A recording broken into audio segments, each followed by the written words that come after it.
Good morning, this is Brian Whitten and ET Art. I just wanted to put another video up. I'm just going to start it with, I did upload this video. It's called Four Rocks Part 3 and this is the end of it. I do strongly recommend, albeit the guitar works pretty ordinary, to go and have a look at that, because you'll see some technologies being used far beyond anything that we could possibly do ourselves. And when I say ourselves, I mean now. There are some really wondrous technologies being used in the manufacture of such visionary offer rock. Is not just coincidence.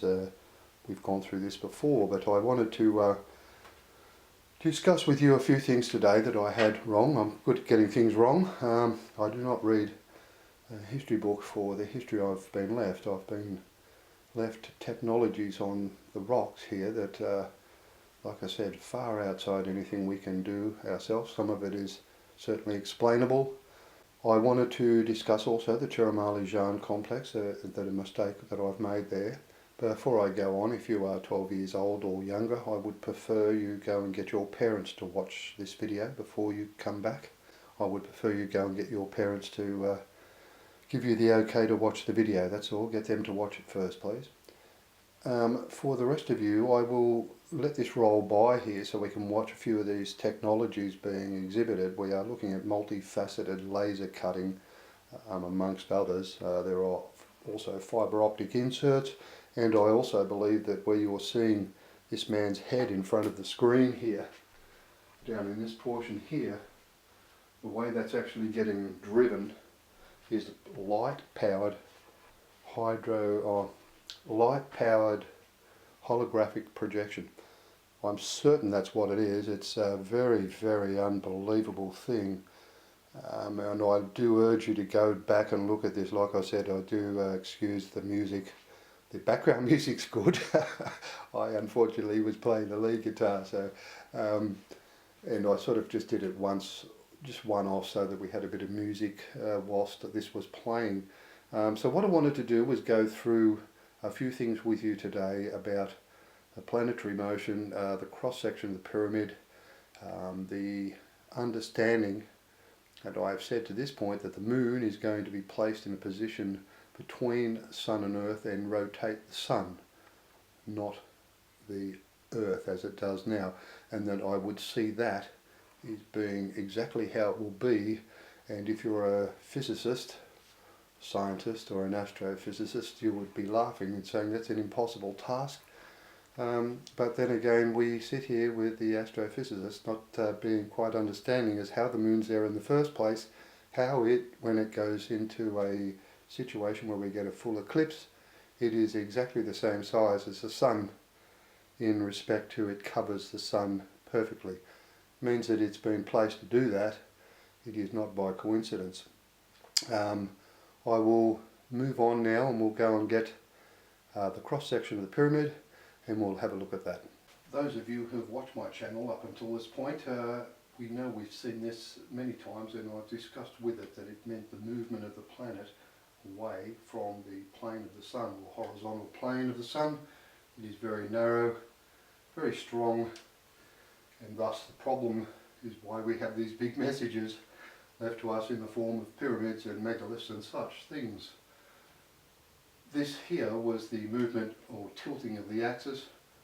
This one here was the propulsion of the mass of the planet as an entire body down and away from the plane of the Sun. I wanted to bring this back up because we to this point had never discussed the other two shafts that we have built into the pyramid and what their purpose serve. In this instance, and I say this instance not saying that they didn't serve another purpose, because everything that they have serves more than one purpose. But what I wanted to tell you here is what we're seeing here is unattended movement of the Earth in the process of it hitting the plane of the Sun, how long it takes to get from where it is, the 24-degree tilt, back to where it started. When we calculate, this is the same time frame here. So where we saw the entire event here take 48 minutes, which he calculated, and it was written into the the Gate of the Sun in Peru, has got written 48 minutes in squares across the top of it. It was also found broken and tilted, because that in actual fact is the line of longitude that tilted. But I wanted to go through this to let you know that what we're actually seeing here is the time frame to return to where it was. And it is the same time frame as here. We know this was 15 minutes. We can see that that visually is the same time as there to there. So what we're actually doing here is coming back within about a little over half an hour, 33 minutes or there. If I take the 15 minutes off here, at our time frame from there to there, 33 minutes. Either way, whether it's 5, 10, either way, it's a long, long way. We're talking about this being the axis here of 24 degrees tilt, not 10. This was 10. So we're going from 10 to 24. So we're increasing this by double, without a doubt. The rotational speed of the planet is again where we're getting 16-hour days. 16-hour day, if our rotation of our planet, which is 24,000 miles round, we have 24 hours in a day roughly, well not roughly, we have 24,000 miles around the equator roughly. So roughly we do about 1,000 miles an hour. That's probably the easiest way for me to explain this. To pick up 8 hours or lose 8 hours because of the rotational speed, it is in actual fact 8,000 kilometres. Okay, so if it's 8,000 kilometres and you're doing it in half an hour, which is what it says here, says if unattended, this is how fast we hit the plane. That the rotation of the planet like that is 16,000 miles an hour. That's what I wanted you to see, that this is why they come back. They have to come back here, otherwise there is nothing left of what is on the planet. And I don't see leaving the message here so well and so accurately in all the ways and manner they've done it, with the megaliths built from one end of the world to the other in a multitude of different types of structures, whether they be as archaic as the rock structures in Carillon, or whether they be as modern and unexplainable as the pyramids themselves. They've left it everywhere. They're not going to do that to just let it happen. That is the silliest thing I could ever possibly imagine. If in actual fact they were going to let 3 or 4 billion people on this planet die, they would be no better than the scoundrels on our world that get away with doing these unspeakable things to other humans. So therefore I would say that none of the messages would be here if that be the case. They would just come along, pick up the good ones, put them in a UFO, let the thing happen, and say everybody sitting in the UFO, whether it be 4 billion, 5 billion or half a dozen, they wouldn't have a whole lot of trouble convincing them. So that is not what's going to happen. I would believe that these messages here are explaining, number one, their entry into our solar system, and their entry not only into our solar system but into our skies, and I would expect it not be very far off, because this vent here, if unattended, its schedule is for the 24th or the 20th, the morning of the 21st, 3 days to cross the plane. It is on the 24th of the 12th next year. I wanted to show you that because there are things that I've said about the moon and its placement, and I wanted to discuss that with you. So that's what I wanted to show you here, just to let you know that if it was an unattended situation, that the return here is in actual fact half an hour, but it's travelling a rotational speed increase of 16,000 miles an hour. Obviously you can imagine what sort of waves they're going to sweep across our lands. I cannot see it happening. It does not make sense to leave all the messages here in the manner they've left them, with the accuracy for us to be all killed. It's a silly outcome, and they are certainly not here to kill 4 or 5 billion people. Seeing and looking at this inserted image, and where on the globe it is, on the bottom of South America, I immediately thought that that was more than likely the reason why our Earth had a tilted axis and had a precession. I'm not a planetary physicist, or I should say a planetary scientist or a physicist. And in the field I went into, which was computer engineering, to be honest, I was never really that good at maths, to be quite frank, and I had a bit of trouble with the courses. In that aspect, the electronics courses were very, quite difficult to get through. If I looked at a situation at understanding when you go into computer repair type environment, back in the days when I did it, they were not PCs, they were 6, 7 foot high and 10 foot long and so on. And all the courses that you would do would teach you how they worked. They did not teach you how they didn't work. That was your job. You were there to fix them. And they don't teach you how they don't work. It was that part of computer repair that I was actually pretty good at, to be honest. It's probably why I survived in the field for pretty much my entire working life. I wanted to come back to the image we're seeing here. Whether or not you're aware of it, we've discussed at the point in time that we are travelling through space at roughly about 33,000 miles an hour at the moment in respect to the rotation around the Sun. I would expect that's not going to change. I would expect that the situation we're seeing here is the tilt of the axis and the rotational speed, not the movement through space that we're getting told about.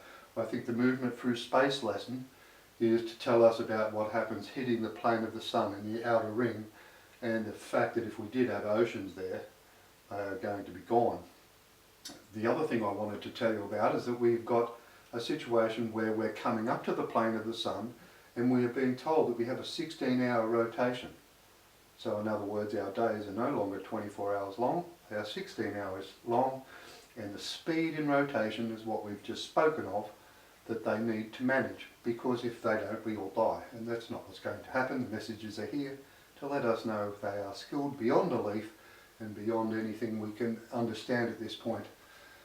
The outer ring of rotation, when we hit that, we go from 33,000 miles per hour to 66,000 miles per hour, 33,000 miles per hour to 66,000 miles per hour. So that's just like very, very quickly.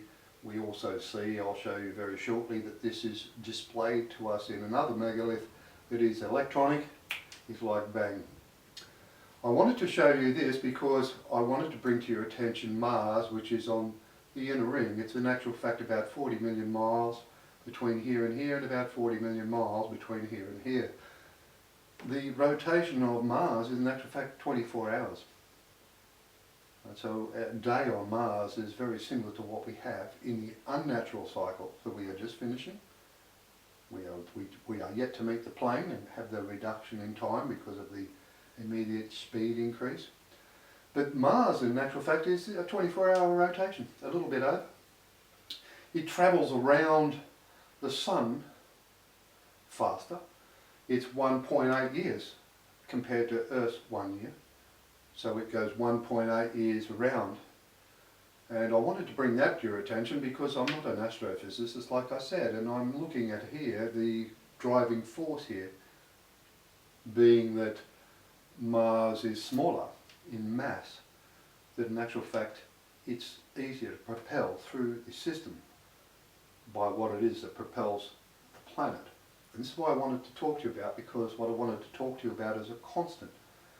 I'm not a physicist, but I'm an electronics person, and when we talk about motors and electric motors and devices of such, we talk about servo control, that is electronically controlling the flow to a motor to make sure it's accurate.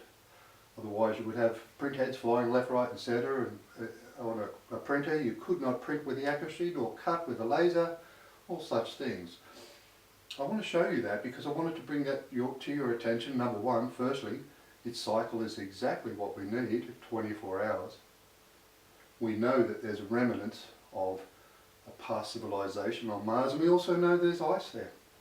Now I bring to your attention yet again the Tirumali complex in India. And like I said, it was Praveen Mohan that had uploaded this video, and I freeze framed these I'm not saying that he is in agreement with what I'm saying. I'm merely saying that that's where I got them from. I did let him know I was putting them in videos, and what I saw here was a representation here of Atlantis. In other words, a crisscrossing of our ocean with a harmonic device to stop the daily tsunamis that would be driven by the sun's magnetism. I believe that that's part and parcel of other parts of Atlantis. Atlantis, in my opinion, from what I'm seeing, is not an island in the middle of somewhere. It's a natural factor process. I'm not saying there isn't an island going to be built somewhere, but there would be a situation where it crisscrosses in the Pacific, and where that crisscrosses there may very well need to be an island, and they will put one there if there isn't one there already.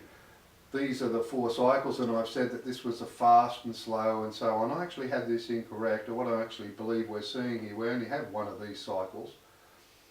But what I wanted you to know, that what we're seeing here is this is the cycle we are on. It's yet to be switched. I'll move that in a little bit so you can see a little bit clearer.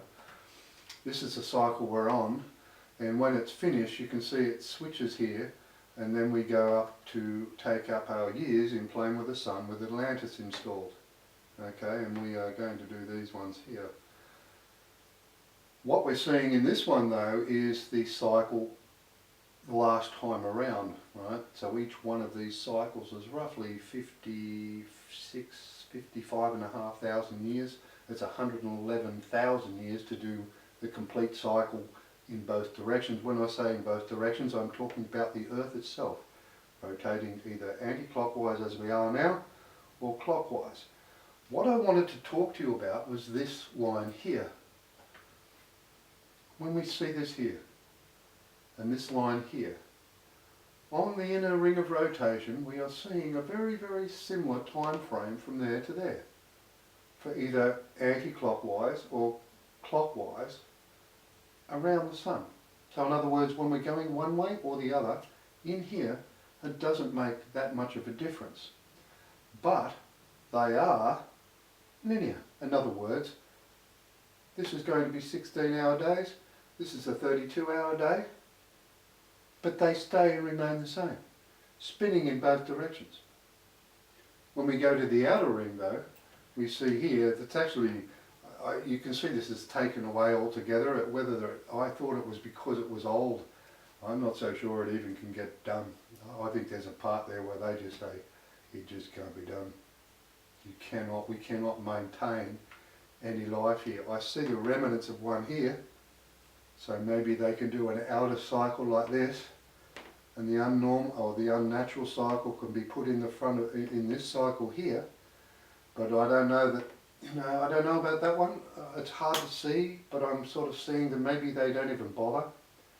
On one of them they may not bother. They've got to flip the Earth like so. I've said this before, they lay it flat when they move this out.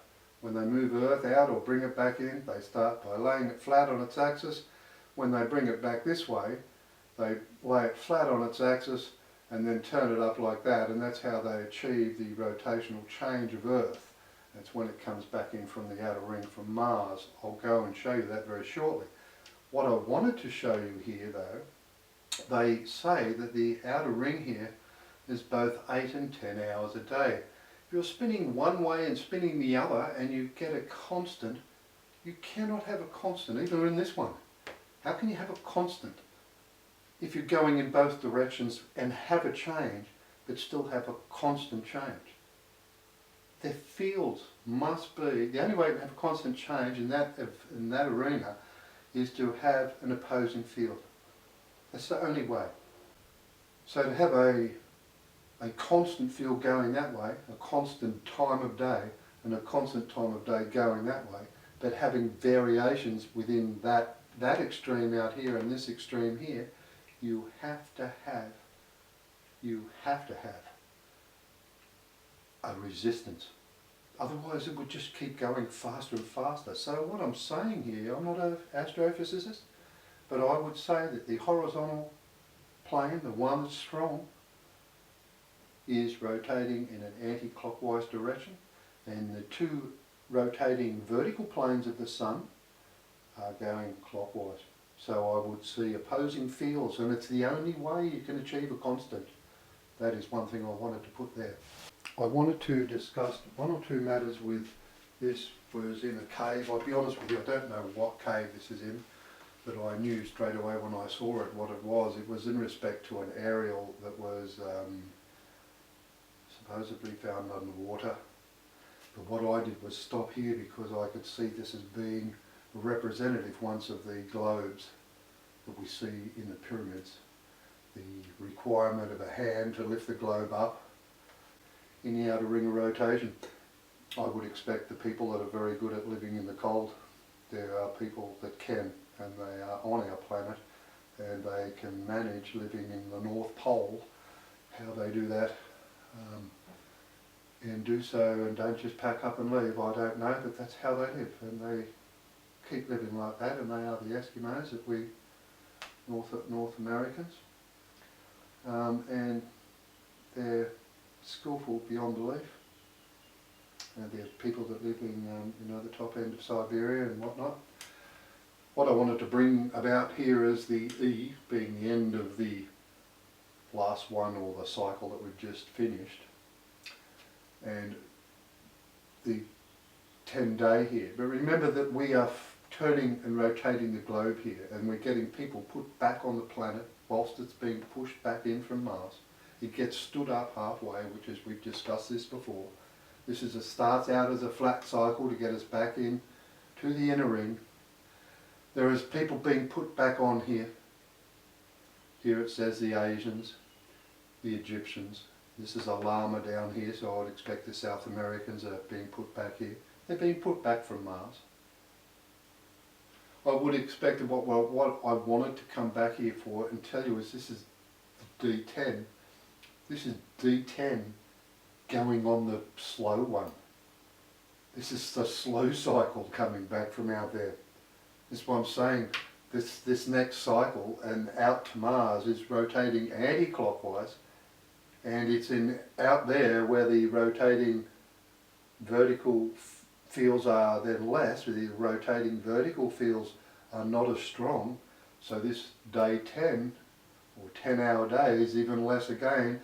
And I'll show you where I believe that is an 8-hour day, one rotation in 8 hours in the outer ring. I wanted to go through this process to tell you why it's getting faster out there, slower in here on the plane, but Mars is in the middle. Like I said, it's the mass of the planet. Our planet is bigger, and it gets turned faster. It gets turned faster in both instances.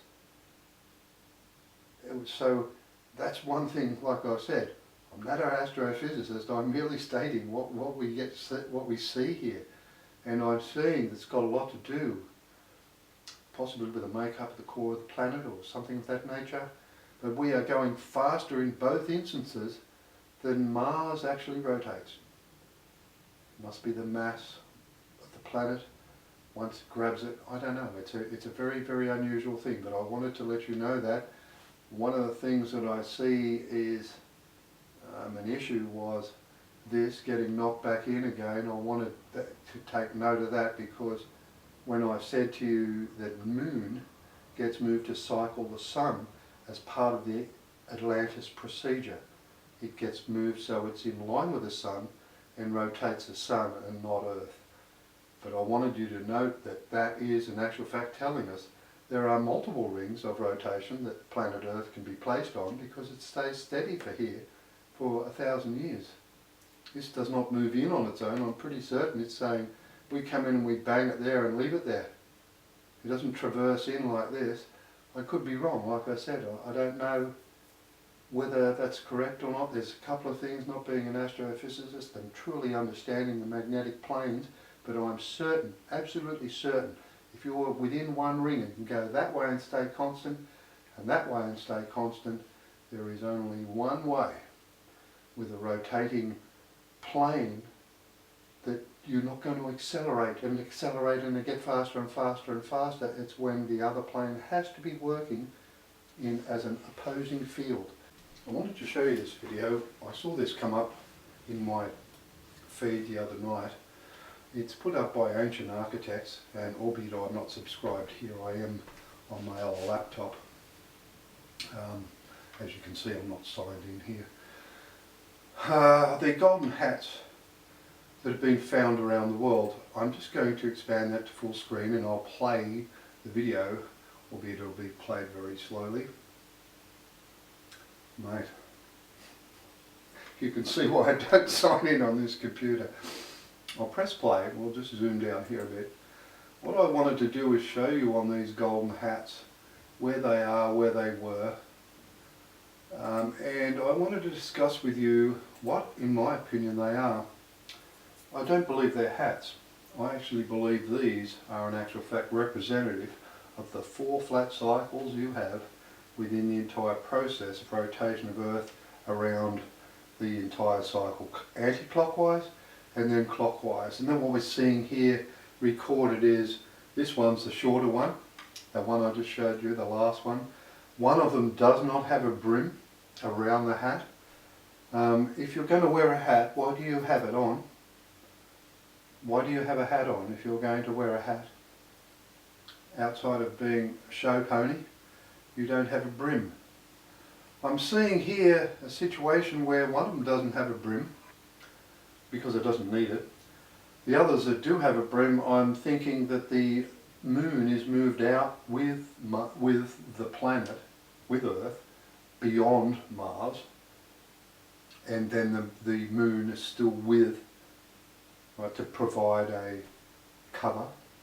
With it, like I said, it's difficult to know, but I'm certainly seeing that one, the short one, being reflective of it being stood up, as we've just seen, coming back halfway, standing it back up halfway, which is why it's a shorter.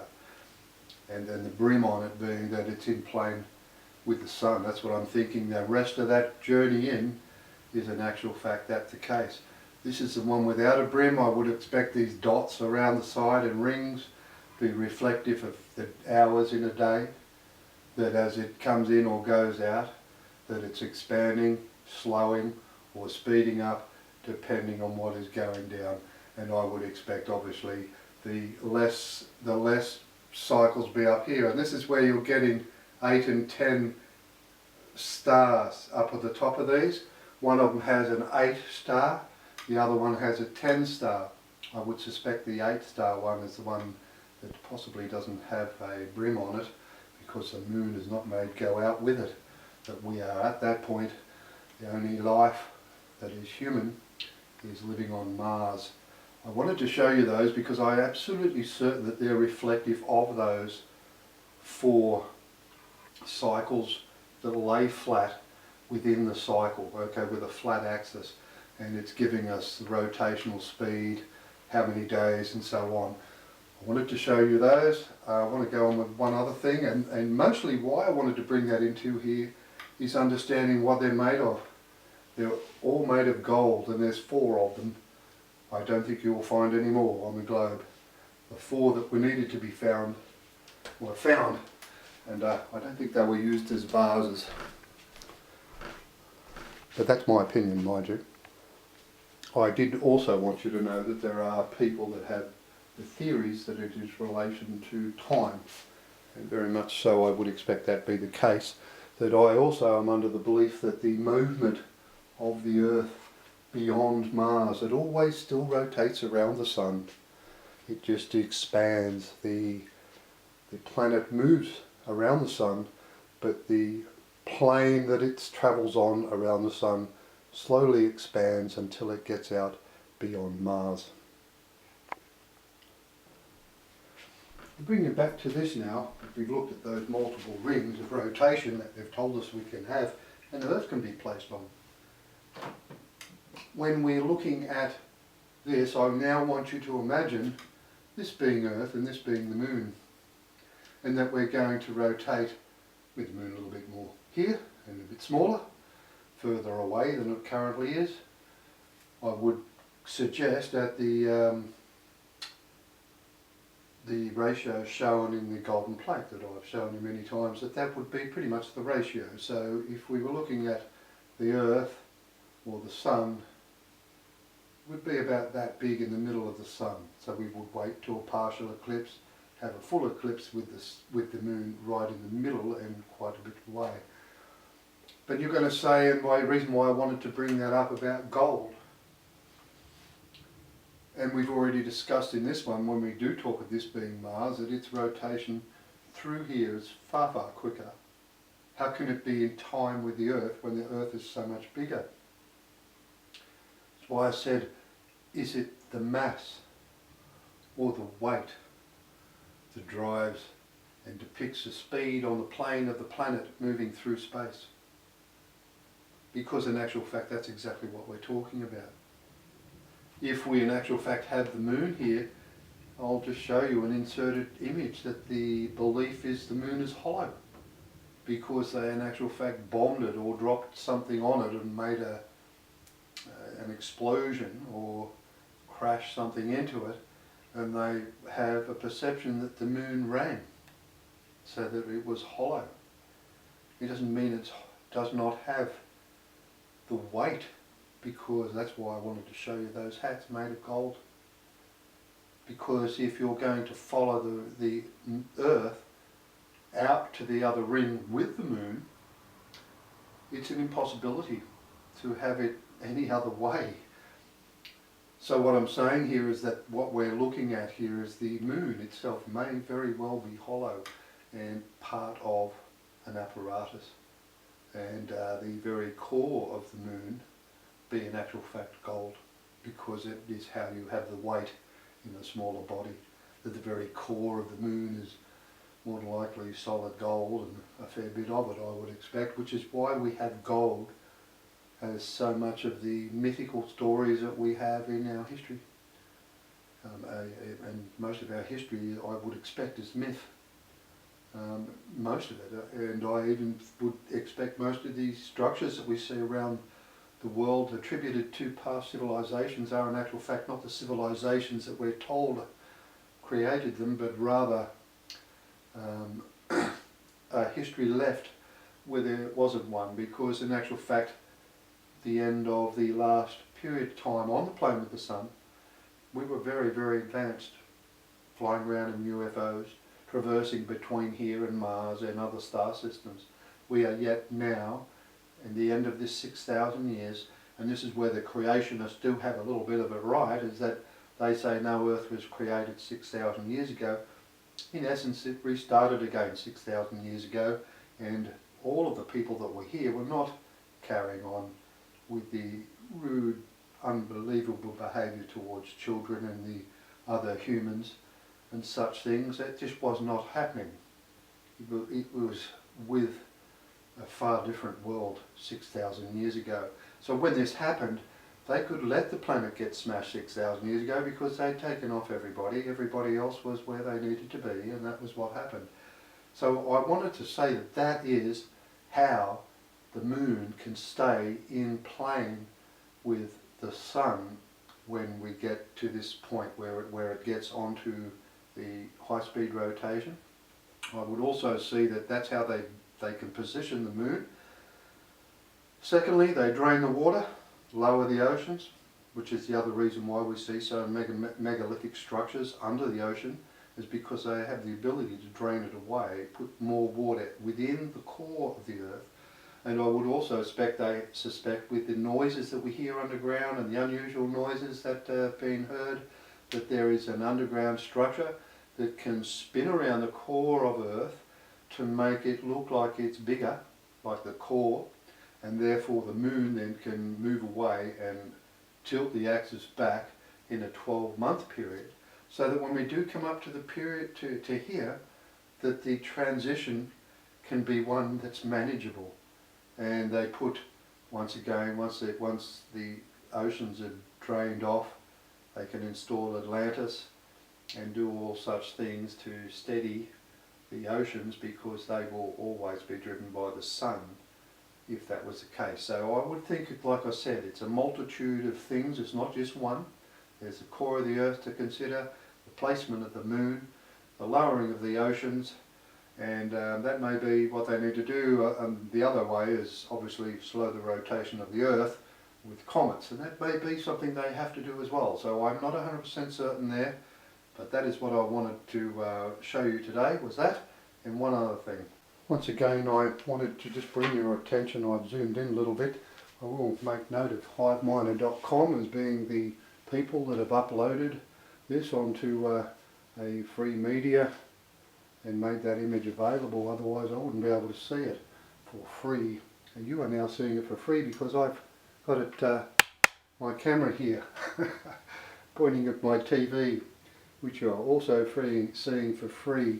Listen, the reason I've come here, all jokes aside, if you went up here, Ishna is a very young woman, and you can tell me whatever you want about this, but I can tell you I know who made this. Ishna on this image is handcuffed to a wall.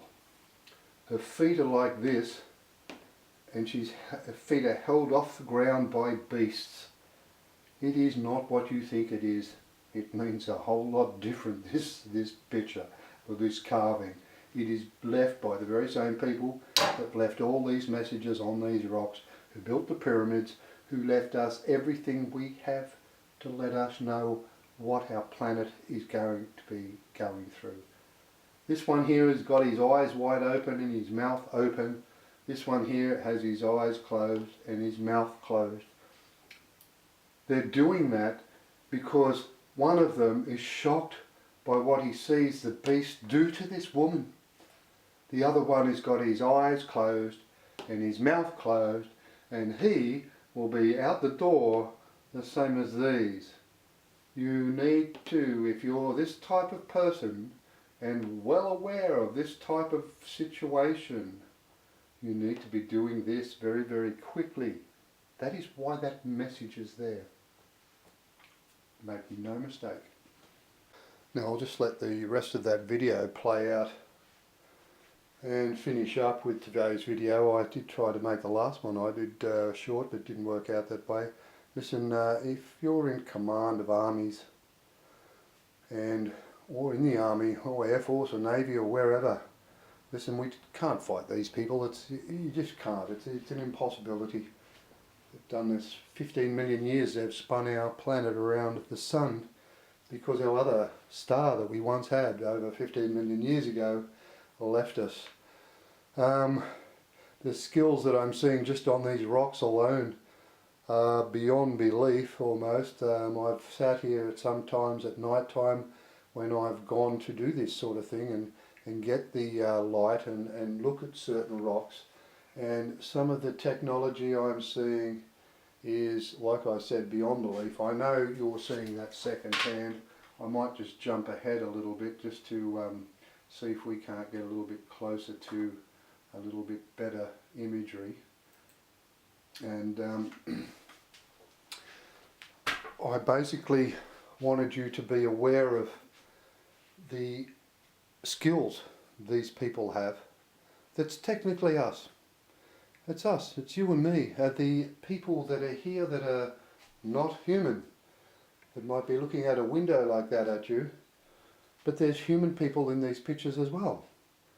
The people that were here when this all happened many, many millions of years ago, they are telling us we look the way we look now.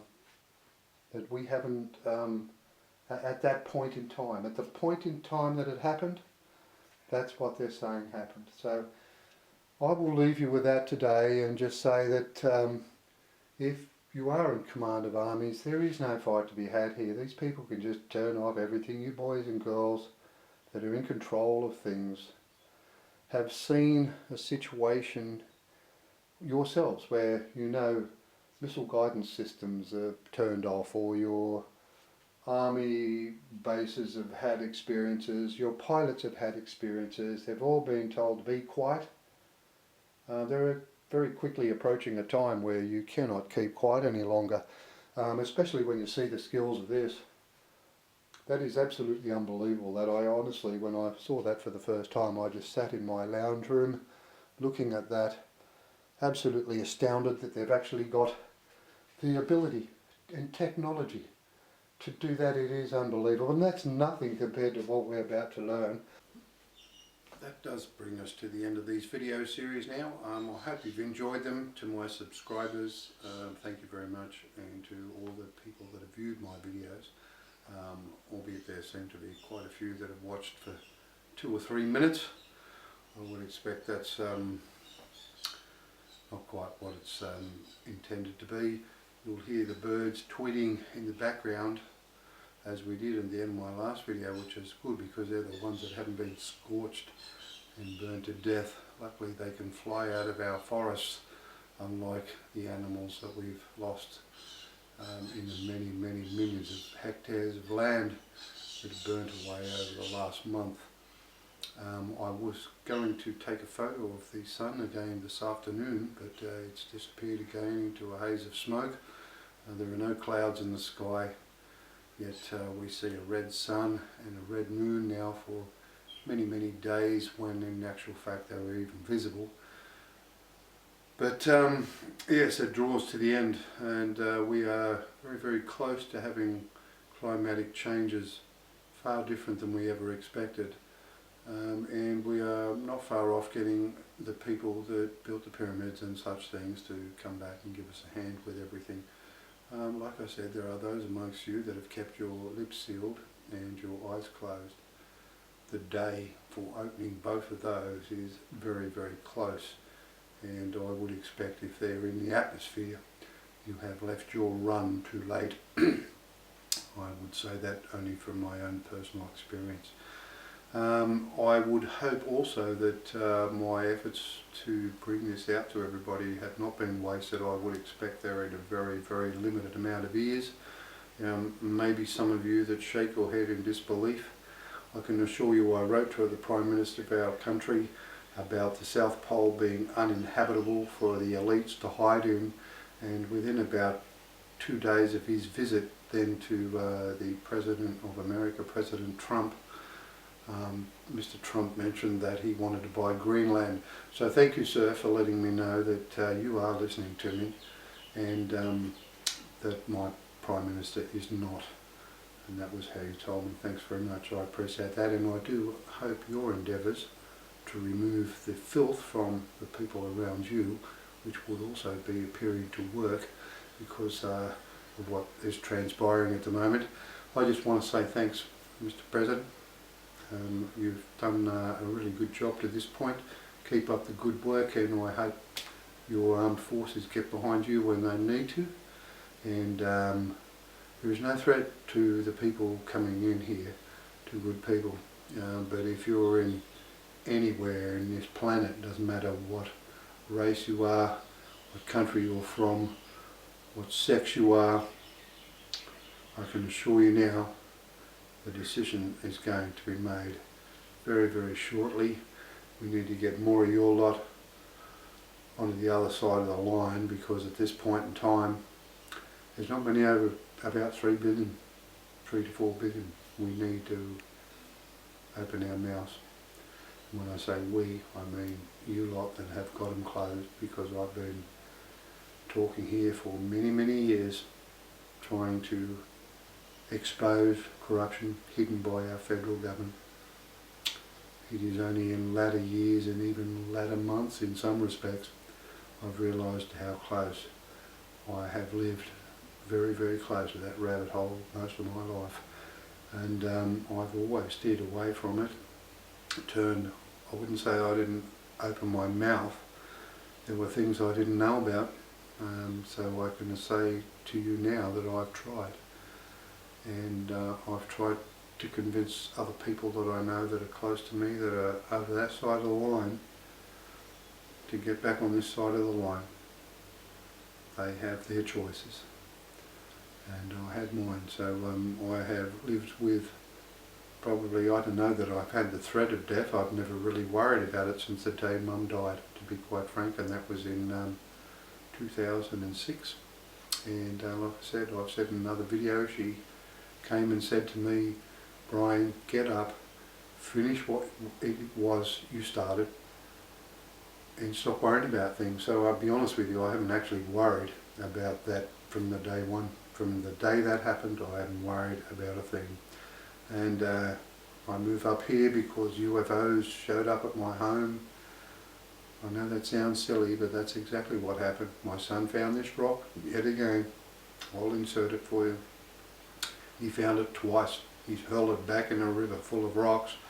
3 months later, we find the same rock.